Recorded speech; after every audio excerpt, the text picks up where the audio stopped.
Abide with me, fast falls the eventide. The darkness deepens, Lord, with me abide. When other helpers fail and comforts flee, help of the helpless, O abide with me. This week, our hymn appears in virtually every hymn book in the English language. Some have said that Henry Francis Light's poem is the quintessential Victorian hymn. Light was actually born in Kelso on June the 1st, 1793, and he died in Nice, France on November the 20th in 1847. Orphaned while he was very young, he was educated at the Royal School of Enniskillen and then at Trinity College in Dublin, from where he graduated in 1814. During his tenure at Trinity College, Light was awarded the English Prize Poem on 3 occasions. And after graduating, he intended to study medicine, but instead he took holy orders in the Anglican Church. During Light's lifetime, he published several works that were mainly religious poetry, and he was also the author of another great hymn, Praise My Soul, the King of Heaven. Abide with Me was probably composed in 1820 while Light was visiting a dying friend, and the hymn is based on Luke 24 verse 29, part of a post-resurrection narrative telling the story of Emmaus. And it reads, "But they constrained him, saying, Abide with us, for it is toward evening, and the day is far spent. And he went in to tarry with them." The hymnologist J.R. Watson notes, Light's genius takes a quotation and turns it into a metaphor for human life in all of its brevity. At the same time, by changing Abide with us into Abide with me, he deepens the feeling by making it speak to the individual in prayer or in meditation. Perhaps it's his personal intensity in the text, the use of the metaphor of evening and the closing line, "In life and death, O Lord, abide with me," that has made this hymn of Light's a favourite, particularly at funerals. Of the original 8 verses, the church hymnary only uses 5. And the second verse reflects much, I suppose, of the Victorian spirit. "Swift from my grasp ebbs out life's little day. Earth's joys grow dim, its glories pass away. Change and decay in all around I see. O thou who changest not, abide with me."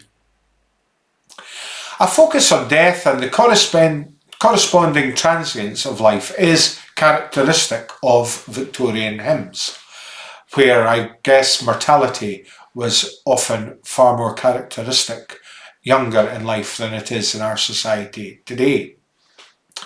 John Bell of the Iona community, who we know well at Queen's Cross and who is a liturgical reformer, traces some of the complacency of the church over the years and its inability to change the theology embedded in the third line, change and decay in all around I see.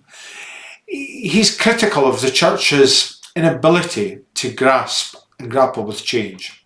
And Ian Bradley, another Church of Scotland minister and a leading scholar indeed of Victorian hymns, names his book on the subject, Abide with Me, the World of Victorian Hymns. And he notes that John Bell, the leading contemporary Scottish hymn writer, has pointed to the damage done to the cause of reform and moving on in the life of churches by the deadening of effect of the line we mentioned earlier from Abide with Me. I've been thinking about that, and it's an interesting note to think about in this time of pandemic when great change has been cast upon us as individuals, but also as churches, involuntarily. The world around us is always changing, Yet it's true, churches often seem to find change singularly difficult. So often our churches, and faith for that matter, feel like receptacles for our desire for certainty and security, rather than resources to help us adapt and change to the world as it is.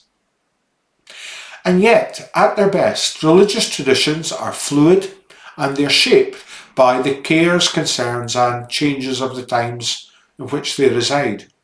Their central truth, then, is able to transcend time and history and be reinterpreted in the light of life experience and knowledge. Abide with me acknowledges the transient nature of life and experience, and yet holds faith in the love and faithfulness of God through all that change, even through our last and final journey of life itself. And in that sense, Abide with me can be a resource because it speaks of the constancy of God and yet a recognition that the world itself and also our understanding of faith in it is open to change, must be open to change. The hymn Abide With Me was not originally set to its current tune, Eventide, but it's difficult now to imagine the words without the current tune.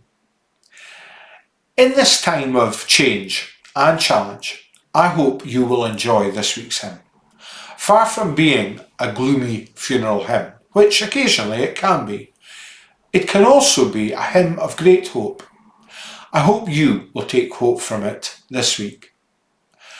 We'll not have another midweek hymn until Advent, when we will think about the hymn, O come, Emmanuel.